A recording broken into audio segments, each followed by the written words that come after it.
Olá, a paz do Senhor Jesus. Hoje irei falar sobre o significado da Páscoa cristã, pois a sua origem não tem nada a ver com coelhos, ovos de Páscoa.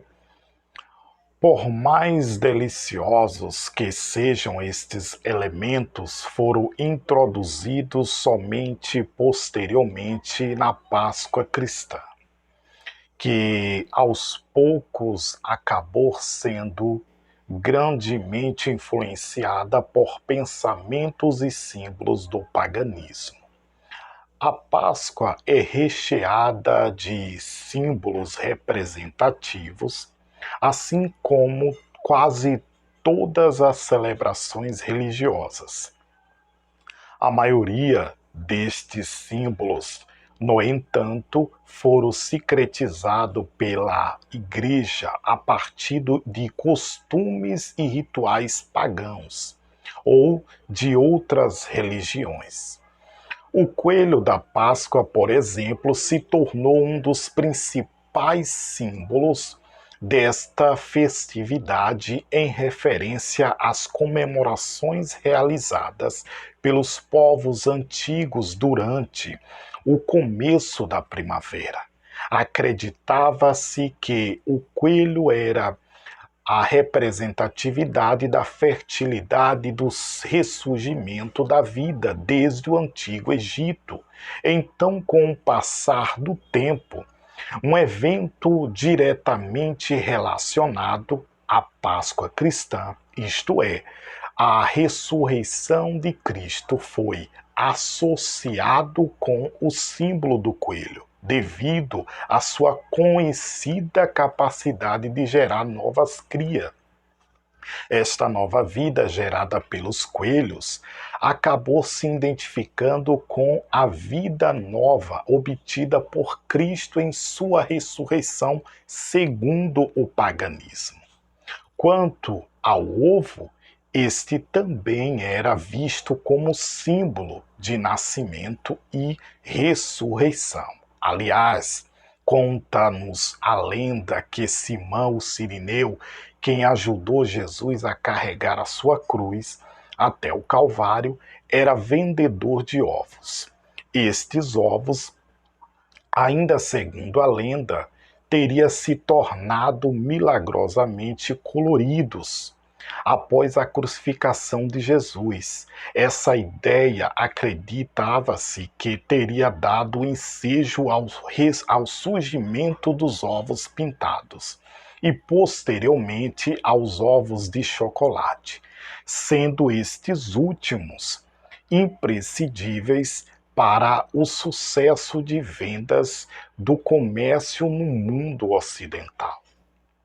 Bem, algumas pessoas me perguntam: é pecado ou não celebrar a Páscoa no modelo atual? Minha resposta é bem clara: depende. Se você, em seu coração, acredita estar pecando ao comprar um ovo de chocolate, participar de um amigo light ou coisa semelhante, por favor, se abstenha. Não faça, porque para você será pecado.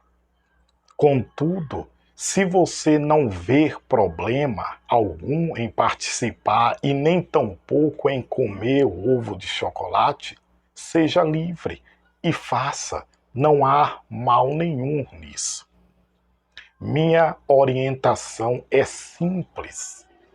Não deixe chegar a Páscoa para se lembrar da morte de Cristo Jesus.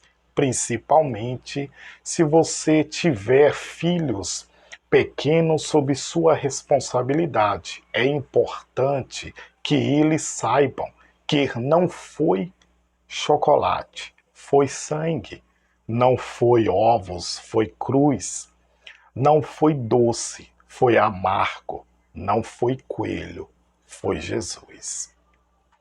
Apesar do significado lendário e capitalista estar bem arraigado em nossa sociedade, Em uma época tão secularizada como a nossa, no qual os valores cristãos são muitas vezes ignorados, esquecidos, confundidos, deturpados, mal interpretados e até mesmo atacados. É de suma importância trazer à memória o verdadeiro significado da Páscoa judaico-cristã. A Páscoa é uma cerimônia milenar. Sua origem ocorreu há cerca de 3.500 anos no Egito. Em seu sentido veterotestamentário, a celebração tinha como intuito memoriar a libertação do povo hebreu do cativeiro egípcio. A primeira Páscoa judaica foi realizada no mês de Abib, posteriormente chamado Nissan, que corresponde ao período entre março e abril em nosso calendário. Esse mês se tornou o primeiro mês do calendário judaico. A Páscoa também está ligada à festa dos pães asmos e à dedicação dos primogênitos. A Páscoa é uma festa judaica e que tem um significado singular para o povo escolhido por Deus. Essa festa também é comemorada por nós gentios. Haja vista que a sua literal aplicação traz o significado de libertação, proteção e salvação.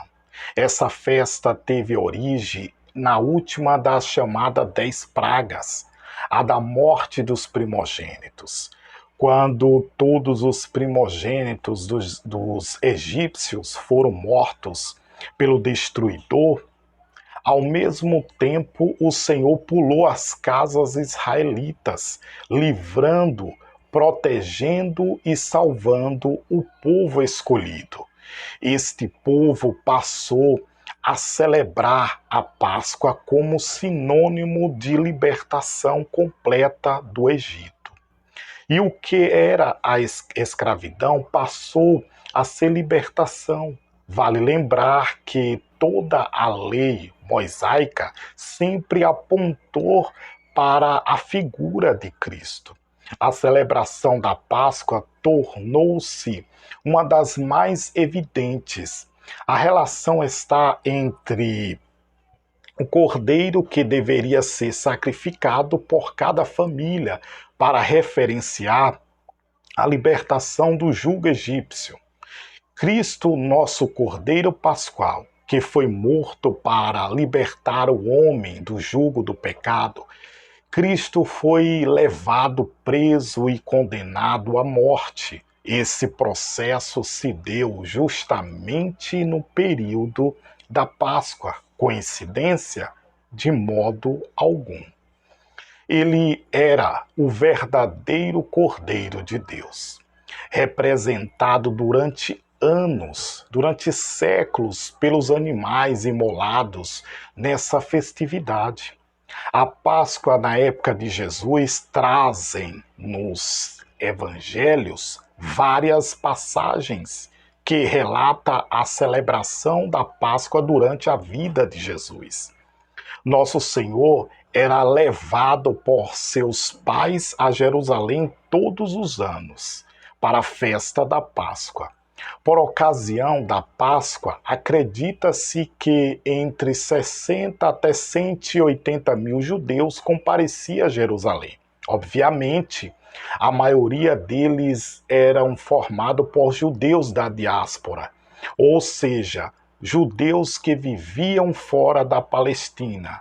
Os gentios não podiam participar da Páscoa, porém, os proselitos que aceitassem satisfazer as condições exigidas para tal celebração podiam participar dela. Depois da queda de Jerusalém e da consequente destruição do templo em 70 depois de Cristo, a Páscoa judaica passou a ser uma celebração íntima e familiar, mais próxima do que foi no Egito. Já que não era mais possível realizar todo o ritual feito no templo, o profeta Isaías profetizou acerca do Messias e disse que, como um cordeiro, ele foi levado ao matadouro. João Batista, falando acerca de Jesus, fez a importante declaração: Este é o Cordeiro de Deus que tira o pecado do mundo. Em 1 Coríntios 5,7, o apóstolo Paulo disse: Porque Cristo, nossa Páscoa, foi sacrificado por nós. Desse modo, a Páscoa cristã tanto significa a libertação dos pecados para todo aquele que crê em Jesus, como o Cordeiro de Deus que tira o pecado do mundo. Como também demonstra a imensurável amor de Deus pela humanidade, ao entregar o seu Filho Jesus para morrer em seu lugar. Todavia, sempre é possível resgatar o verdadeiro sentido da Páscoa cristã, o qual foi bem resumido por Pedro, que disse: Sabendo que não foi com coisas corruptíveis, como prata ou ouro, que fostes resgatado da vossa vã maneira de viver, que por tradição recebeste dos vossos pais, mas com o precioso sangue de Cristo, como de um cordeiro imaculado e incontaminado, o qual, na verdade, em outro tempo foi conhecido ainda antes da fundação do mundo, mas manifesto nestes últimos tempos por amor de vós, e por ele crerdes em Deus, que o ressuscitou dos mortos e lhe deu glória, para que a vossa fé e esperança estivesse em Deus. Com isso, eu encerro e digo a você: que Deus te abençoe.